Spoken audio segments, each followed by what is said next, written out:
नमस्कार दोस्तों, आप सभी का स्वागत है आपके अपने YouTube परिवार में।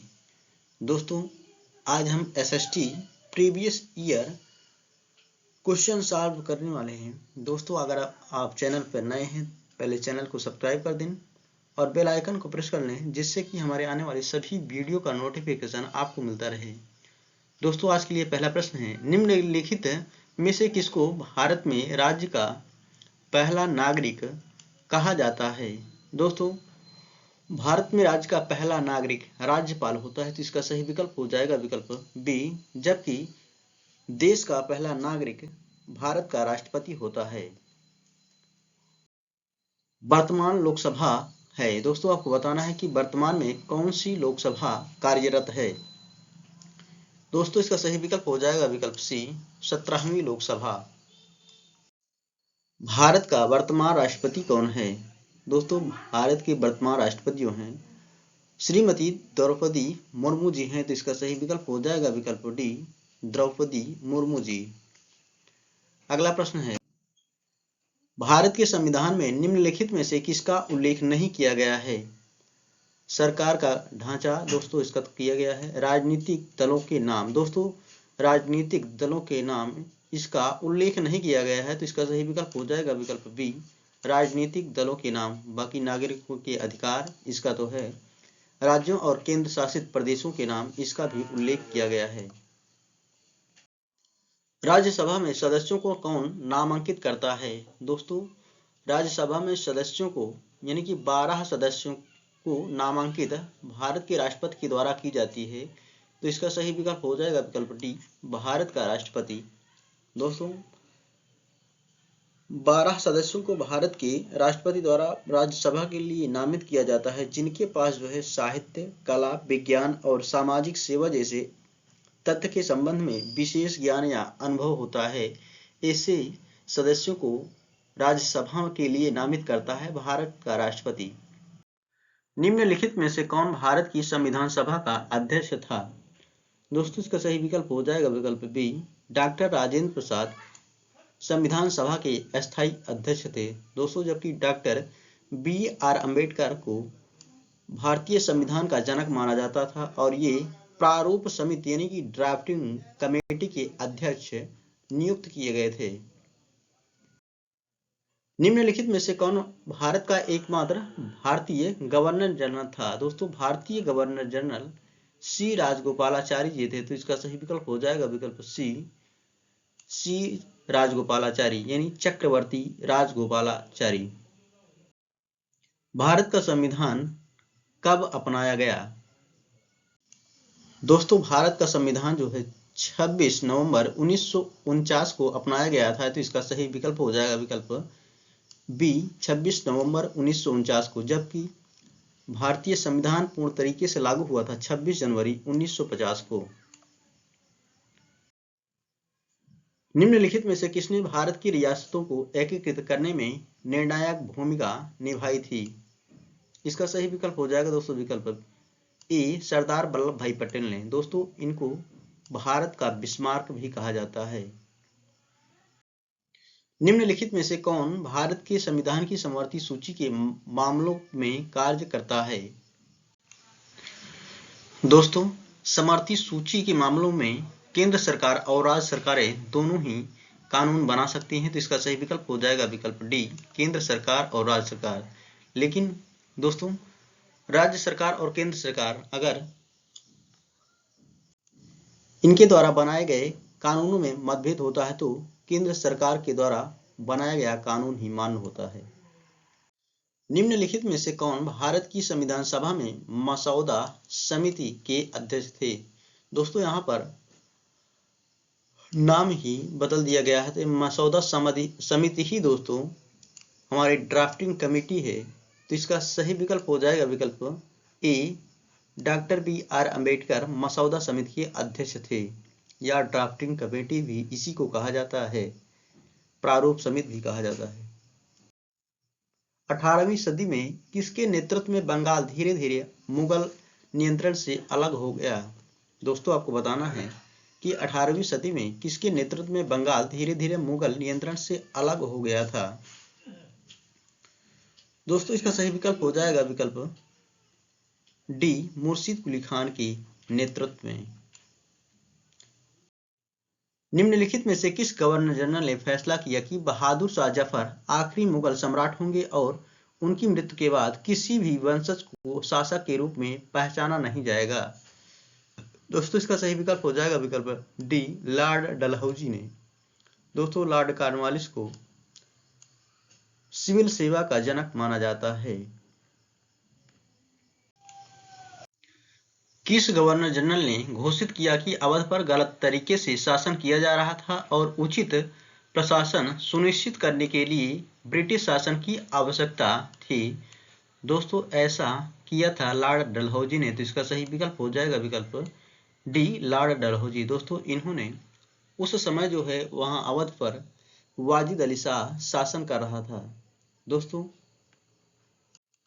अवध को 1856 में ब्रिटिश साम्राज्य में कुशासन का आरोप लगाकर लॉर्ड डलहौजी ने ब्रिटिश साम्राज्य में मिला लिया।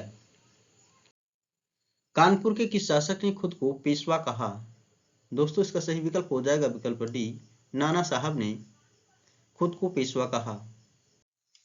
कारखाने के विषय में पढ़ाने के लिए सबसे उपयोगी विधि होगी? दोस्तों आपको बताना है कि कारखाने के विषय में पढ़ाने के लिए सबसे उपयोगी विधि क्या होगी?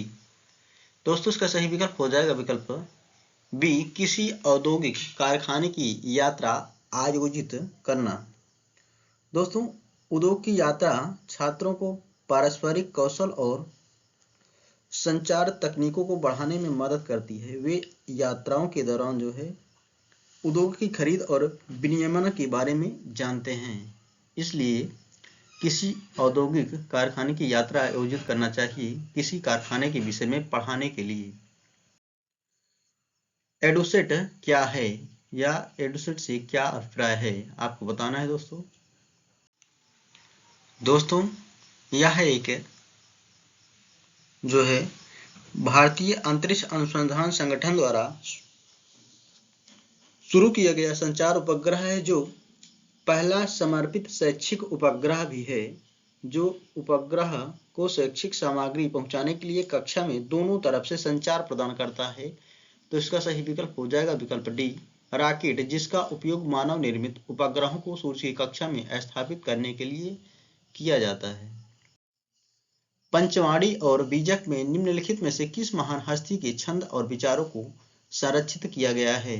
दोस्तों इसका सही विकल्प हो जाएगा विकल्प ए, कबीरदास। पंचवाड़ी और बीजक में कबीर के विचारों को संरक्षित किया गया है। कबीर का उपदेश वास्तव में प्रमुख धार्मिक परंपरा के खंडन आवश्यकता आधारित था। दोस्तों एलोरा की गुफा का भित्ति चित्र, जिसमें विष्णु को नरसिंह अर्थात पुरुष सिंह के रूप में दिखाया गया है, किस काल की कृति है? दोस्तों इसका सही विकल्प हो जाएगा विकल्प ए, राष्ट्रकूट काल का। दोस्तों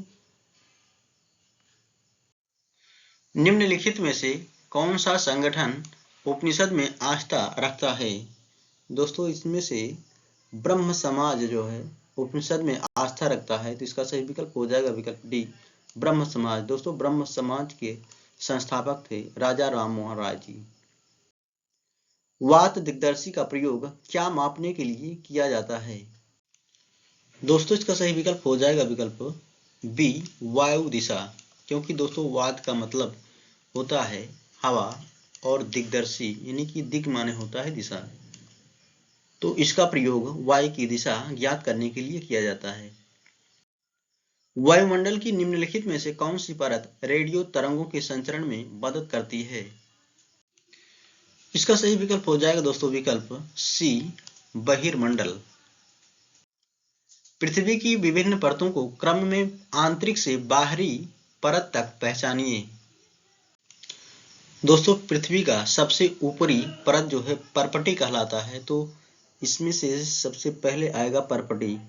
इसका सही विकल्प हो जाएगा विकल्प डी, परपटी, मेंटल, बाहरी कोड, आंतरिक कोड। इसका सही क्रम बनेगा। जब नदी मैदान में प्रवेश करती है तो वह मुड़ जाती है और बड़े मोड़ बनाकर बहती है, जो कहलाता है। दोस्तों आपको बताना है कि क्या कहा जाता है।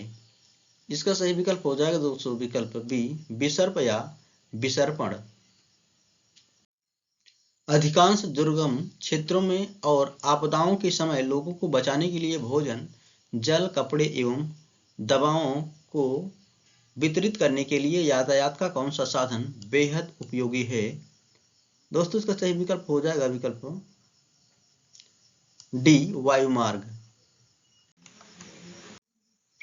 भूगोल की वह शाखा जो विशिष्ट मानव जनसंख्या की संरचना के विषय से संबंधित है, क्या कहलाती है। दोस्तों आपको बताना है यह क्या कही जाती है।